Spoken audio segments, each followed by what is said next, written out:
সুন্দরবনে বাঘ দর্শন। গভীর জঙ্গলে নয়, ক্যানিং থেকে মাত্র কয়েক কিলোমিটার দূরে আজমলমারি জঙ্গল সংলগ্ন নদীতে সাঁতার কাটার দৃশ্য মোবাইল বন্দী পর্যটকদের। উল্লেখ্য, ক্যানিং থেকে 30 জনের একটি পর্যটকের দল কৈখালী ঘাট থেকে নৌকায় করে সুন্দরবন বেড়াতে যাচ্ছিলেন 13 ডিসেম্বর। সোমবার বাড়ি ফেরার পথে আজমলমারি জঙ্গলে একটি বাঘ দেখতে পায় পর্যটকরা, আর সেই দৃশ্য চোখে পড়তেই খুশি পর্যটকরা।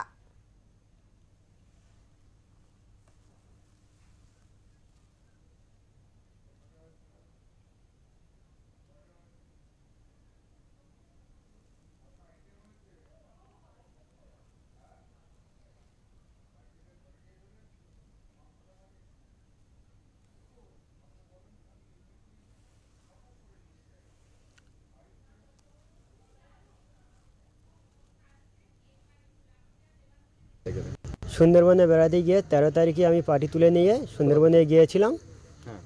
14 তারিখে বাঘ দেখেছে। কোন জঙ্গলে? আজমলমারি জঙ্গল। তাতে কি পর্যটকরা খুব খুশি? খুব খুশি। সুন্দর